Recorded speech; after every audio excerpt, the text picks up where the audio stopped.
What's up, guys? Today we're going to be making some incubation boxes so that I can pull a lot of eggs out of this room.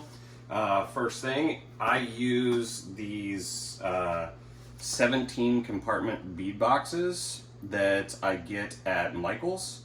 They work really well, and it's a good way to keep them all separated. See how they have all those compartments. They do have this one big compartment that is, it's missing the middle piece, whatever, but I usually just do, like, if I collect 4 eggs out of one tub, I just put them in there. So it's pretty simple. Alright, the other thing that I use is perlite.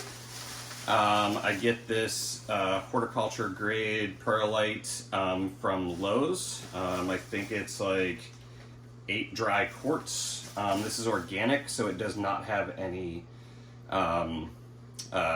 nutrients, or like the Miracle Grow stuff actually has fertilizer in it, so I don't use that anymore because I used to have to like wash it, and then like it was just a pain in the ass. So this is what I use now. Super cheap. I think it's like $5 for this or something like that. But the biggest thing is get like organic ones, so it doesn't have a lot of so it doesn't have any fertilizers in it. Next thing I do is I'm going to make 4 of them right now. Usually I only make 2 at a time, but I know I'm going to be pulling a lot of eggs today, so I'm just going to make 4 at a time just because it's a little bit easier. So basically what I do is just open up all of my containers and just kind of set them here like that. I like to have like the lids like perfectly flat, but I got my water dish thing here. Usually whenever there's 2, it's much easier. I throw a mask on just because like it is kind of dusty, but once you add the water to it, it's not dusty anymore, so it's nothing to really worry about. So I'm just gonna pour all of my perlite into these little things, and then I'll show you kind of like how much perlite to put in, if that makes sense. I don't weigh anything anymore. It's all like by feel in a way, and I don't even feel it, if that makes sense. So it's just by looks. So yeah, let's throw some perlite in and get started. This bag right here can last you like quite a while.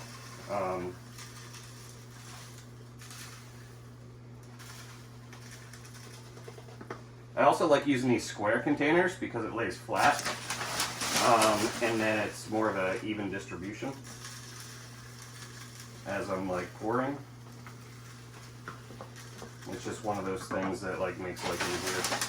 As you can probably see, it's a little dusty, but it's not that big of a deal. If you do put a little bit too much in one of them, just like put a little bit less in another one, and then we'll go through and I'll show you how I deal with that here in a second.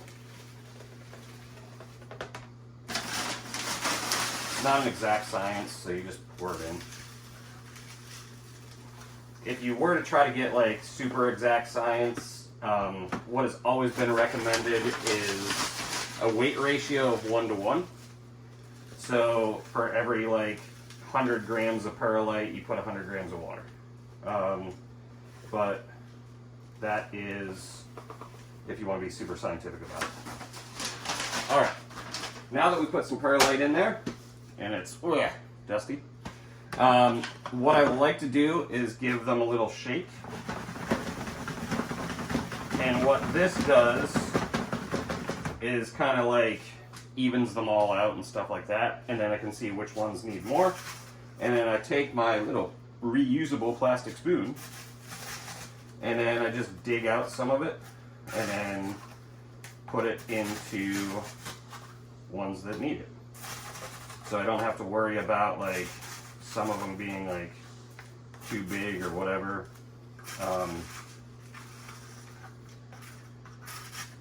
Because I'm going to go through and just kind of even them all out anyway. And you want to have them about half full, each one of them. Which some of them are more, some of them are less. The spoon is nice because then you can kind of like dig it out a little bit easier.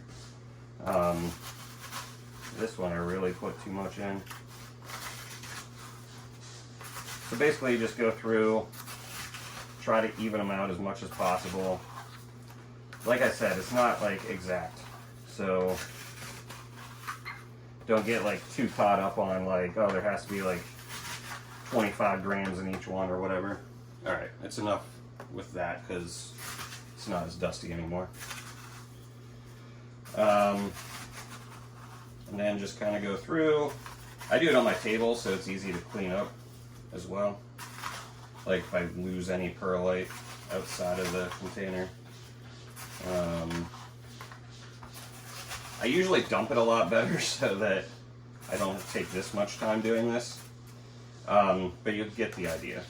And then a little shake to see like if they're a little bit more even now, which most of them are. I think I put like way too much in this one, but it should be all right. Okay, and then what you're left with is like a container like this, and if you look, it's probably about half full in each like little thing. So after I get that done, just take my handy dandy sprayer, which will make sure it's pumped up, because that would be bad for the camera if it just didn't even work.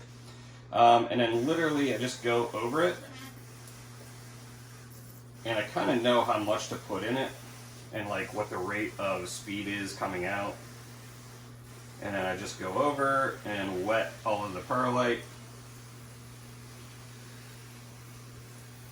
And as you can see, it's not like super exact, but like I've kind of gotten it down to that it's pretty good.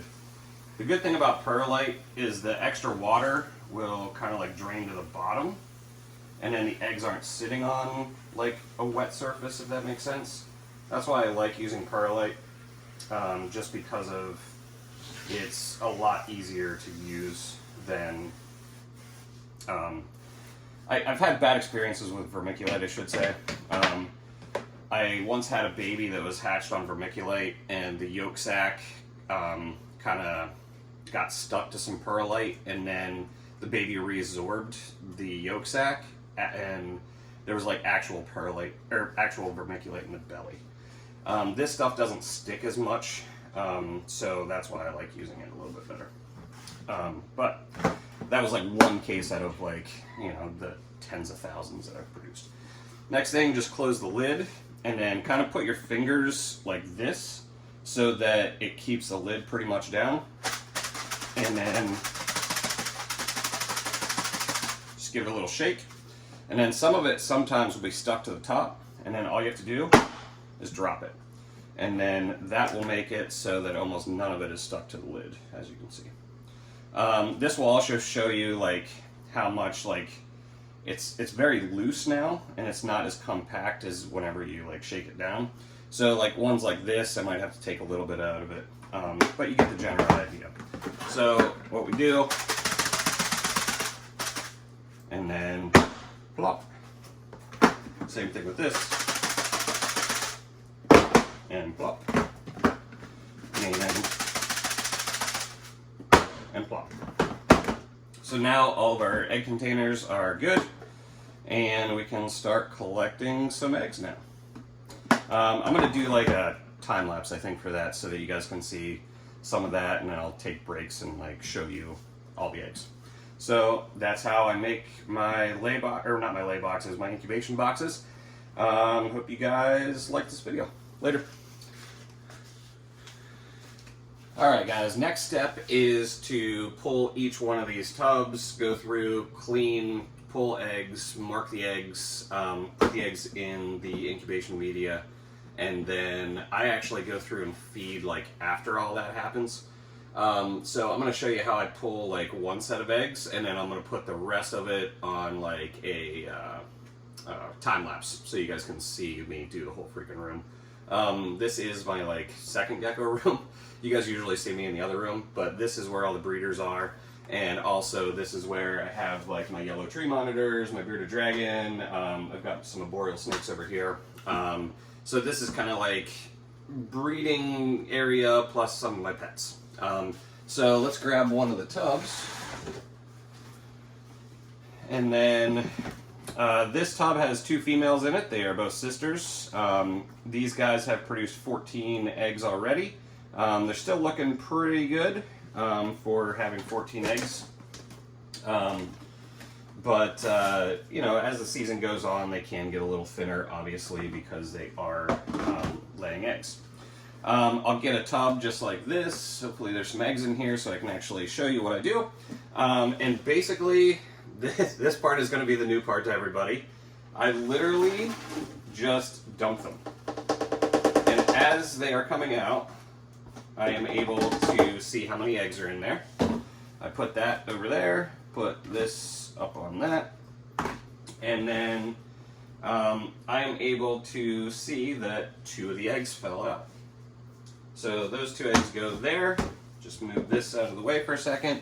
At the same time, I'm cleaning this as well.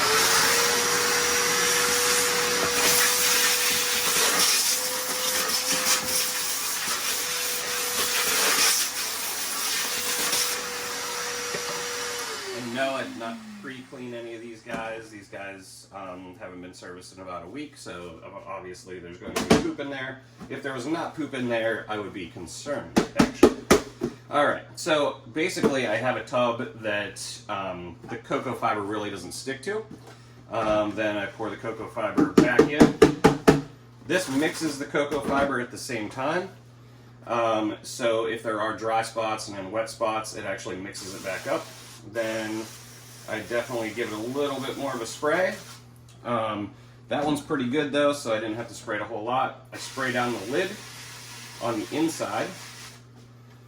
Because if there's any cocoa fiber on that, I want that to be as clean as possible, because that is actually where the water will evaporate to, is to the lid, and that's how they get a drink. That's how I can get away with not using any water dishes. And if you kind of see in there, I don't know if you can or not, see how there's like water droplets right there? That is where they drink from. So then we just put these guys back in. And then there are 2 eggs, so I usually wait to put them back in, I guess. I'm doing this out of order. I marked that there was 2 of them and the date. And then I put them back up here. And then we take our egg container, using the back of our Sharpie, we make 2 little egg hole areas, and we put the 2 eggs in. Leopard gecko eggs can be rotated, so you don't have to worry about them, you know, the orientation that you're putting them away. There is a reason for that, and I will get into that a little bit later. But their orientation does not matter. This has been tried, tested, and proven for years, so there's no need to mark them anymore. So these guys are M1. Each of my containers has a letter and a number associated with it. So the number, or the letter I should say, is each rack is a letter. So that is M, N, O, P, Q, R, S, T, U, V in this room. And then it's 1, 2, 3, all the way down to 12. So but just by having one letter and a number or 2, I can tell which tub it came out of, and I know the genetics of that particular animal. So that's how it goes. Slide this back over there. If the surface is a mess, I usually vacuum it back up. Cause them a neat freak like that. So that is how I pull the eggs. I'm going to go through on a time lapse, pull all the rest of the eggs. Hopefully that'll look kind of cool in a time lapse. The other reasoning I was going to get into about why it doesn't matter the orientation. So leopard geckos are communal animals in the wild. And a lot of times they will be communal layers as well, which most people don't realize that they are communal layers as well. They will actually lay in the same spot as other females. So the reason why the eggs can be ruled is whenever new females are going into that area to lay their own eggs, they're probably going to rotate the egg, which would then kill the egg, right? So because they are communal layers, they have evolved so that the eggs can be turned. I actually first stumbled upon this whenever I was breeding cave geckos back in the day, and I had like a huge vivarium of cave geckos. And the cave geckos, the females would always lay in the same spot, just like they poop in the same spot. So there is like a bathroom and a lay area.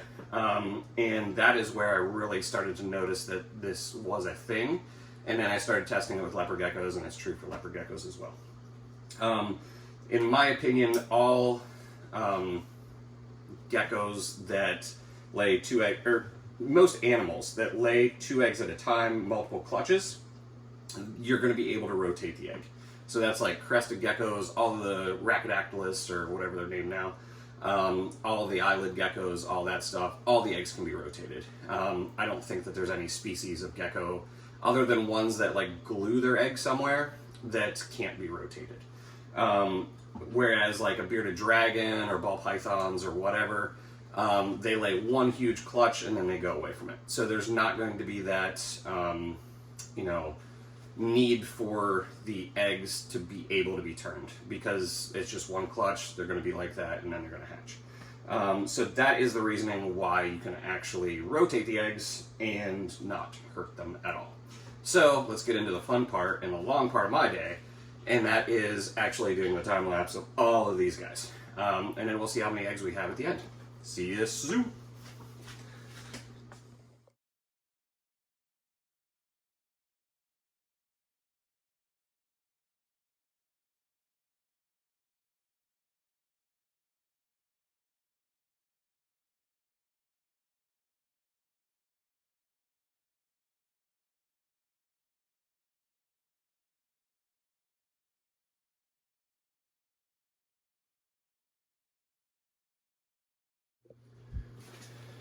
Alright guys, here's another really good talking point. Sometimes you'll get eggs that are just like stuck to the actual container. Hopefully you guys can see that. So they, they're not going to come off, like they're literally glued to the plastic container. So the best thing to do is actually take a little bit of water, which my container is almost out, that's why it fell over, and just spray the eggs a little bit, and then just let it sit for a couple seconds. This will help them kind of like unglue a little bit. And what you do is then gently with your finger underneath, you just press up on them a little bit, and that'll loosen them. And then you take your other hand and just grab them. And then these two are actually stuck together, as you can see. But they're perfectly good, and they will make great babies. So we'll just set those over to the side, and that's how you unstick eggs. And now back to the time lapse.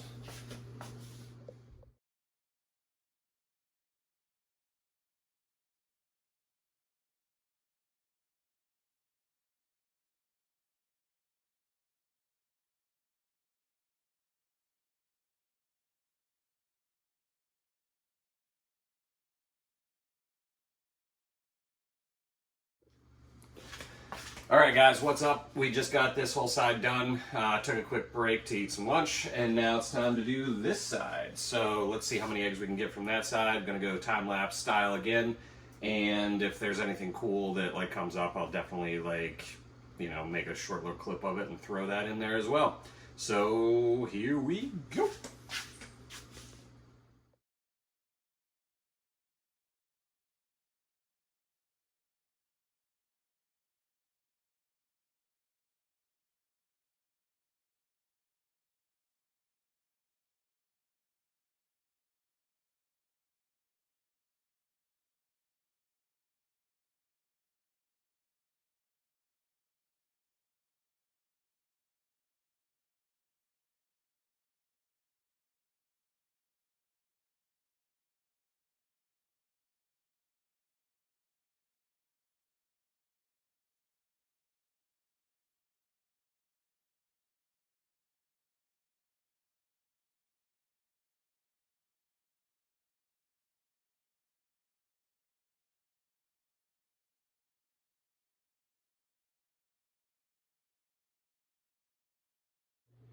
All right, guys, I didn't quite get the whole room done, but of the 8, 9, almost 10 racks that I did today, we got this many eggs out of it. Was it 10 racks?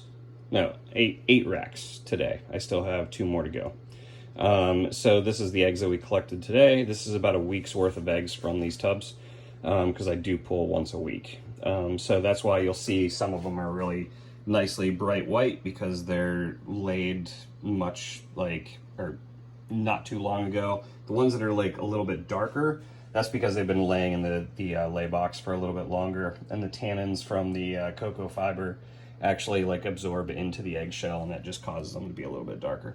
So that's why you see different shades of eggs, is because some of them have been in the lay boxes longer than others.